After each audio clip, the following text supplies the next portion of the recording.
I'm so thrilled that you're able to join us today. I'm standing here with Sille Krukow, who's a leading nudging and behavioural design expert, who's based here in Copenhagen, Yes. Denmark. But the reason why we're here is really because, as a travel company, we're working with a lot of people who are working within the field of sustainability. And one of the biggest challenges that they're facing is that they either have to kind of roll out sustainability initiatives within their organization, or they want to because it's part of their DNA and it's very much the company that they want to be. But either way, I think basically people have plans and then there's the kind of action.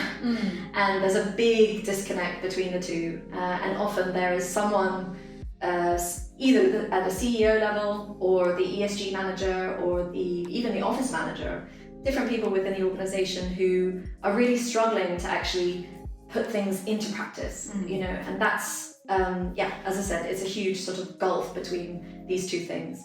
So that was the reason why we brought you in here, because we just really wanted to hear from you, because you have such a pedigree of working with some of the biggest companies in the world, such as Heineken, Nespresso, Co-op, etc. And we just really want to get your sort of guidance on how businesses can better sort of instigate change within their companies. So over to you. I'd love for you to just introduce yourself, and would love to hear a little bit more about nudging as a general idea, because I mean, a lot of people know about it, but then a lot of people don't. So it'd be really great to just hear from you about that. Great. Well, thank you so much for having me, and I'm super excited to be here. Well, so basically that intention-action gap is something that we meet when working with clients all over the world as well. And that is sort of the main challenge that we're facing when it comes to behavior, but especially sustainability. Because most people on this planet really want to do something about, the climate change and all the things that are going on within sustainability. But there are so many different reasons, and a lot of them are biological and a lot of them are psychological, on why we don't do what we're supposed to do. Okay. But let me start at the beginning. So my name is Sille Krukow. I'm a nudge and behavioral design expert. I initially have a background in design, so from combining design with cognitive psychology and behavioral economics, I know a whole lot about how to use colors, sound, smell, noises, like all these kind of sensory impressions to change human behavior. And on a daily basis, that's basically what I do. If we just want to start out by talking a little bit about nudging and behavior. So first of all, nudging is a concept that was introduced a couple of years ago, in 2008. I think it first came out. It originates from a political arena. So it originates from the Obama administration, where it was introduced as a way of changing human behavior for the American citizens. Right? So make it easy for them to follow regulations. But really, nudging and behavioral design has existed ever since we started walking on this planet. So the first time we sort of placed a rock next to a bonfire, we nudged or invited somebody to sit down and get warm. So everything we do with the design of our surroundings guides behavior, and we need to become very aware of that. So nudging means to push, so using the design of our surroundings to make the right choices, the easy ones. And when saying that, that also means that we need to know something, or I would say a lot, about basic human instincts, because that's basically what guides 90% of human decisions. It's sort of, it's a huge concept, and it has massive implications, I suppose. Definitely. I mean, nudging and behavioral design basically has the potential to, it's been part of making us worse off and created the situations that we are in, basically, with the climate change.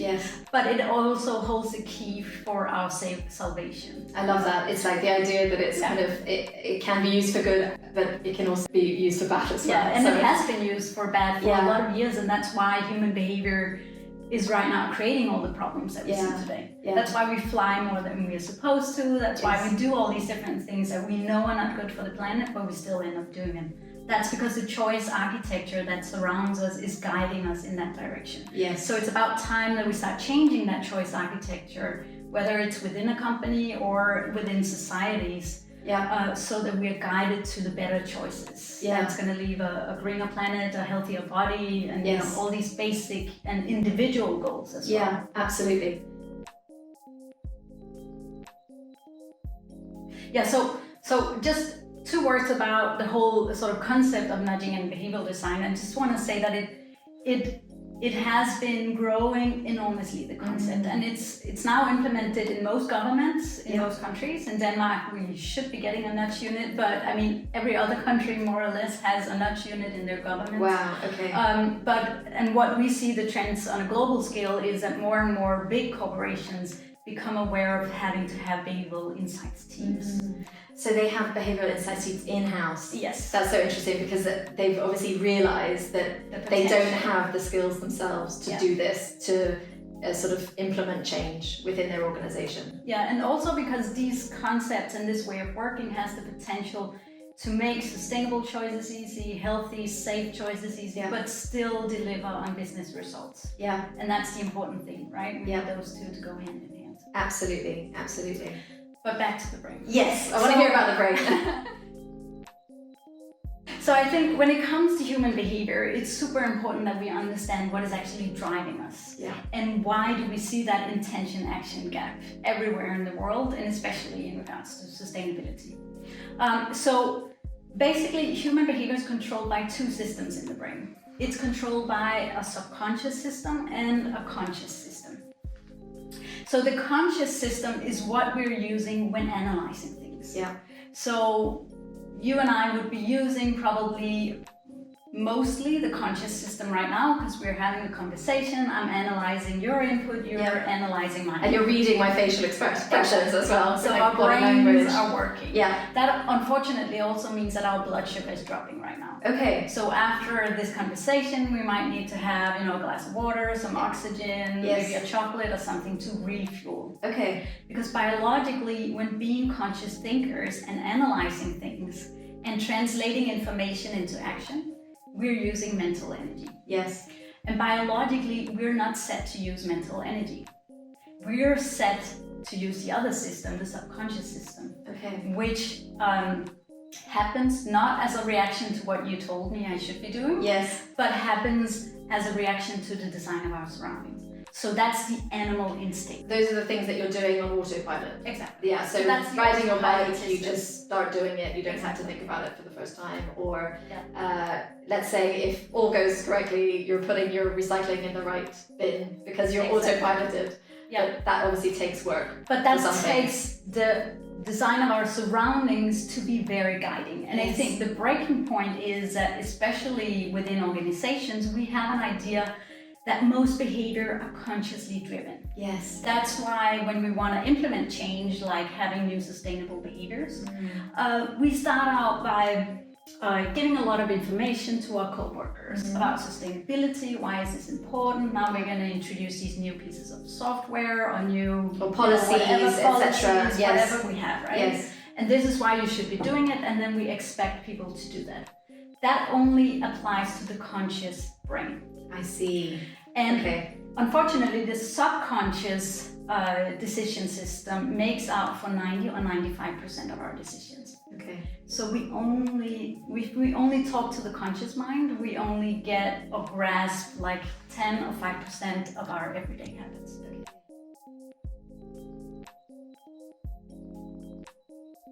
This means that when we want to change behavior, we got to start appealing to the subconscious decision processes. Yes. And we do that by redesigning our environments.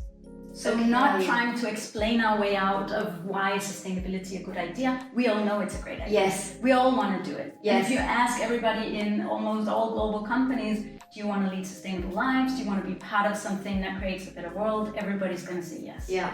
That's not the problem. Yeah. The problem is to make it easy to make the sustainable choice. The architecture of the workplace, let's say, if it's the workplace. So setting up the workplace so it intuitively and without us having to use our conscious mind are just guided naturally to the sustainable choices. Right. Yes. And that comes down to, like you mentioned, the litter bins, right? Yeah. So it comes down to everyday choices. Yeah. We got to design the litter stations in a way that it becomes intuitively easy for us to see where do I put this piece of food wrapping or compost, whatever. That's stuff. right. Yeah. If we have to think too much, we skip it. Yes. And that's just how the human brain is. So it's the idea that you're having to make everything as easy, like removing all barriers for people to make positive change. Yes. But both, it could be personally or in a professional workplace. Yeah. Exactly. But that means we have to know those barriers. Yes. And so, I mean, obviously we are a team that goes out and we map barriers all the time and behavioral patterns. Yeah. But if you don't have a setup like that with behavioral scientists in-house, it's simply a matter of starting to observe the daily routines of your co-workers, both online and offline. Yeah. And then start looking at the design of the surroundings to figure out where do they stop? Yes. Where is the sustainable choice too difficult right now? Yes. Is it physical, too difficult to figure out? Like if you only have one bin and you want people to sort your litter into different fractions, that's They're not going to gonna skip happen. it. Yeah, as you say. Yeah. You need to have to invite them to the right behavior. Yes. Through colors, through availability, and all these different things. Yeah. So that's a sort of in the physical sense, you know, if you're talking about an office environment. But for example, so we have a sustainable travel policy and we, you know, a lot of people are interested in it, and, you know, an option like Good Wings is like on paper, everyone's like, wow, this is brilliant. But I think that some managers in-house then find it difficult to then convert people to say, listen, I know you've been using this platform, but that's actually not going to, it's not contributing to a better planet. You know, this is an easy way for you to do something, and it's actually beneficial, and it will help us with our own goals, etc. So I guess it's sort of when you're looking at those types of things where you're actually trying to change a kind of a policy or a behavior that's not physical, is it something also around kind of messaging, you know, positive messaging, or is it kind of just about looking at the, I guess they go hand in hand, right? The idea that you need to remove a barrier, what is the barrier, identify it, but then also use like positive messaging or something like that to kind of reinforce that this is going to help in these ways, because then people can actually see that there is something behind it, explaining a little bit more. Would you say that that's the case, or is it more definitely just, no, definitely. So there's never going to be just one intervention that's going to change the habits, right? So but I would definitely look at 3 overall strategies when implementing a platform like yours. The first one would be around messaging. So here I would look at, okay, so what goals interest your co-workers? What kind of language do they speak to each other? What motivates them around their daily goals in your organization? So for example, if you're a design agency and you are to deliver on these great projects and things like that, then you know what people are going to be talking about when thinking about traveling and things like that is going to be how fast can we get there, how efficient can we be in our work to gain the most quality out of our work if they're traveling for field visits or business meetings or things like that. Then what's important for them is, okay, I gotta make sure that the team shows up in the best way they can, right? And that means not too much transfer in the flights, for example. Let's save time, you know, let's orchestrate it so it matches day and night if you're traveling across the world. So making it convenient, basically, like removing the barriers, whatever they are. And this means that those kind of goals I would use in the messaging as a leader. So I would reframe the storyline about, for example, Good Wings to be about sustainability. To being about efficiency. And being about quality in the work. So making it more, so introducing it in a way so it becomes a great tool for them to ensure a high level of quality and ensure that the core business is being delivered in the best way possible. So actually never talking about sustainability. Because sustainability... So making it a bit more personal. As in, what does this mean for you?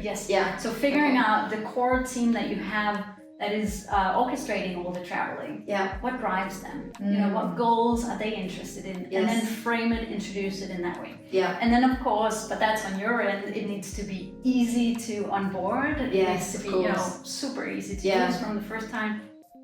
But then the next step I would look at would be the choice architecture. Yeah. And that would be just tiny little things or nudges, like making sure that that is always the platform that as a default shows up when they open their browser. That's right. Yes. Yeah. If it's the default, we already increase the odds of employees using it. Yeah. So making sure it's visually always the top choice or Yeah. the first choice they see. Yeah. There are other things you can do in an office space. You can use priming elements. So, for example, if you look at your logo, it's right in there. You can prime your coworkers by placing it visually in the office space. Okay, that's interesting. That's going to mentally make them think about that piece of software. Yes. Okay. So sort of planting different sort of visual small cues. visual cues Yeah. in the surroundings. Yeah. And then there are two final elements I would definitely incorporate as well. I would always make sure in an organization to incorporate feedback. Yeah. So that, because a main driver for human behavior is our pack mentality. So we always try to copy other people and we try to fit into our pack. And when we're at work, our pack is our co-workers and our peers. Yes. So by making sure that we always have visual feedback so that you can see, well, everybody else in the traveling team are also reducing their CO2 emissions when booking flights. Then we use that as a constant driver. Yeah. But making sure we give very tangible feedback. The more tangible it can be, the better. So CO2 is super fluffy. So it's impossible to really, you know, it's a gas. You know, it's impossible to sort of really get your hands on. So what it really means. And the more we can draw from gamification elements, like, you know, showing how many trees are we replanting now. Yes. That kind of visual feedback in the office space or in the digital space that co-workers are working in. The more we can do that, the more we sustain the good behavior. What do you think about the element of competition?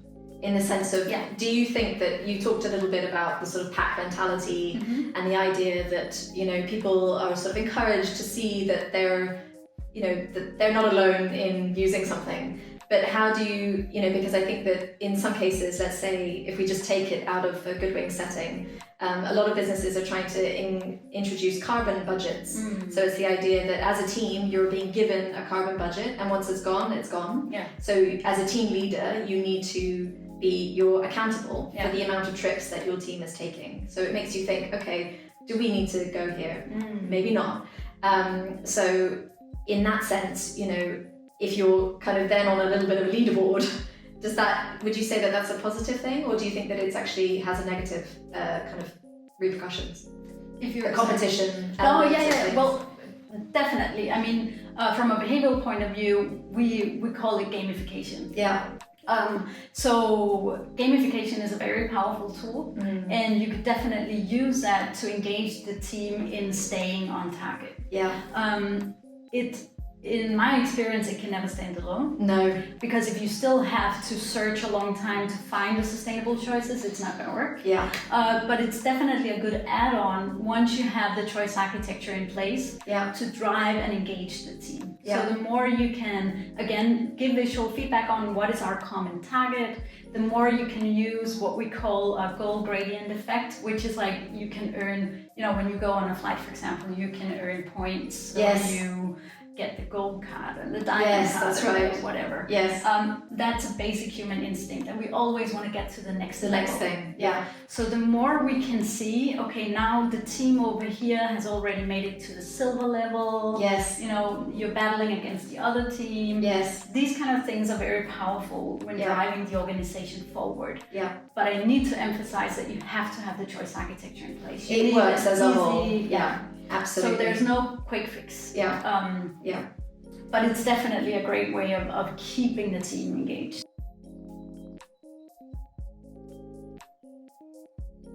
So one thing I'm really curious to know about, because you have worked with a number of like big companies. I'm interested to know about, and if you can discuss this, but you can also just use broad strokes about where some of those businesses find the biggest struggles. Like, what are they coming to you for? And have you noticed a shift towards sustainability and the struggles of actually incorporating that into business life? Well, I think we see a lot more businesses being interested and being driven towards the whole sustainability concept, and you know, becoming way more aware of that we need to incorporate it everywhere. But we find that it's actually the main struggle that we see all over the place is how to translate what we know about our employees, what we know about sustainability into action. Like, how do we engage them? How do we get this started? And there, I would always say, start out by making a small pilot. Do something quick. And then get immediate feedback. Because then you can start building your business case that can demonstrate, well, this is actually gonna make the world better, but also make us work more efficient. Save time, create more results faster, and so forth. So I would always recommend them to say, well, start out by, and that's a super scary thing for leaders to do, because that means they need to focus and they need to eliminate options, right? They need to say, okay, well, let's start with this department over here. Let's set up the target behavior that is, okay, so every time our consultants are traveling, they need to be traveling costing no more than this amount of CO2. So how do we reach that target behavior? And then start out by getting to know the current habits of the people booking the travels or the employees that are traveling, right?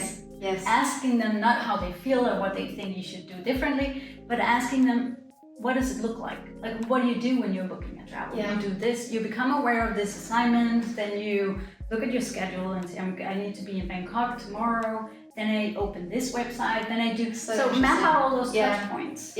So you know, okay, so this is the journey from A to B. And then you can start saying, okay, well, let's test, we see some barriers here, they actually naturally open this website where you only get, you know, to check a price or something. To go something else. So how do we change the default of that website? Can I go to the IT department and get them to change the default? How do we add reminders that keeps reminding them, you know, that you need to think about our emissions while booking? All these different, so that you maybe have 5 interventions that you can test. Some of them can be tech, if it's possible.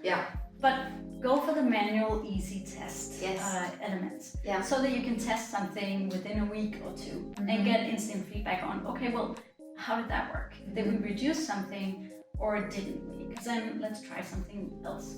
I'm interested to know in terms of the kind of the size, because I think one of the things is to say, okay, if you're in an organization which is sort of slightly larger, perhaps you have the resources to have someone who's sitting and watching what someone else is doing while they're doing it, creating that time, you know, those touch points, let's say, and the barriers and the interventions that are needed.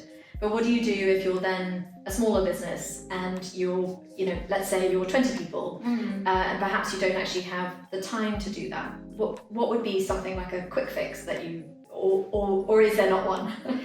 Well, you can't really skip the behavioral mapping, unfortunately, because that gives you basic insights. That's a sort of an integral part of what you're suggesting. That's 60% of the solution. It's getting to understand what are our patterns right now, because that's the autopilot that we're not subconsciously aware of, and that's why you can't just go and ask people, well, what do you do when you book a travel? Because we don't know, because most of it actually happens subconsciously. So we're going to try to explain it, but that's going to be a lie. Not because we want to lie, but just because we don't know what we do.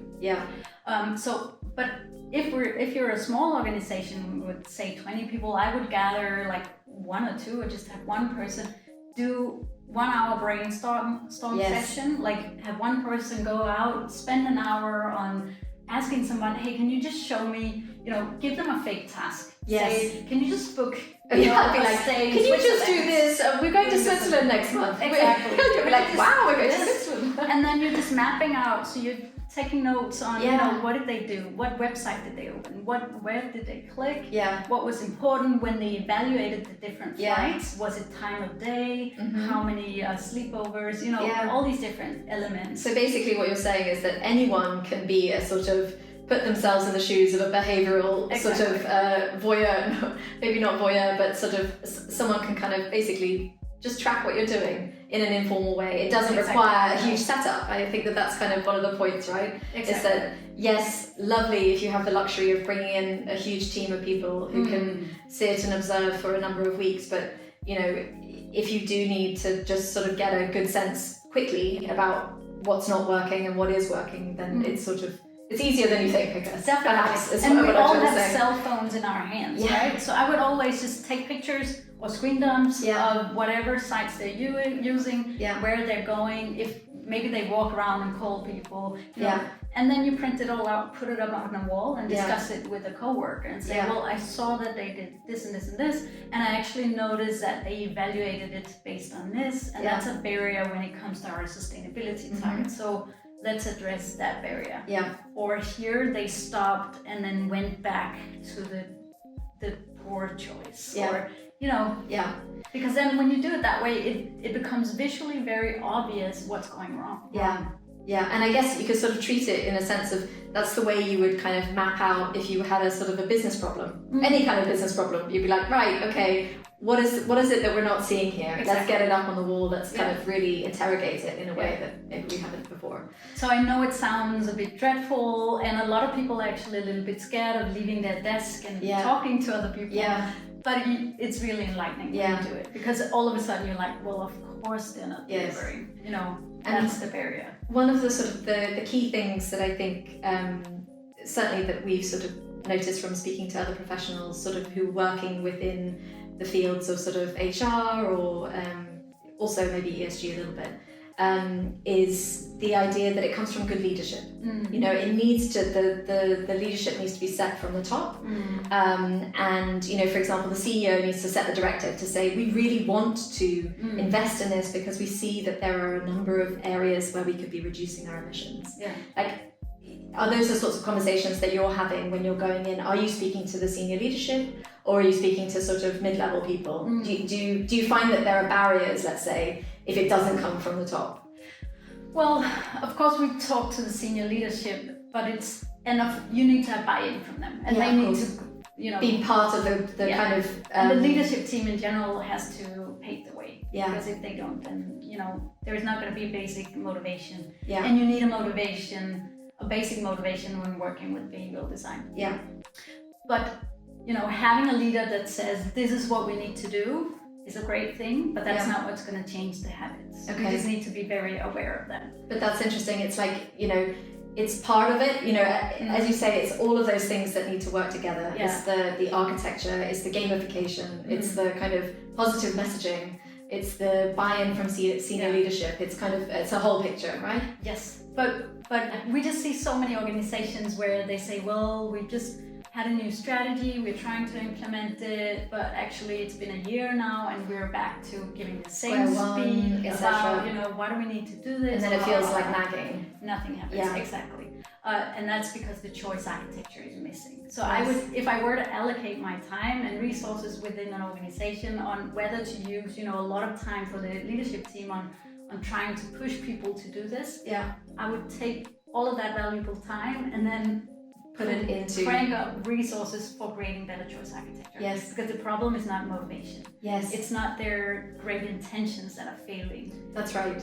It's the choice architecture. They're not being sort of facilitated, let's say. The organizations are not facilitating sustainable choices. And that's the problem. So they can try fixing it again and again and again by having a great leader that walks the talk. It's really promoting, etc., etc.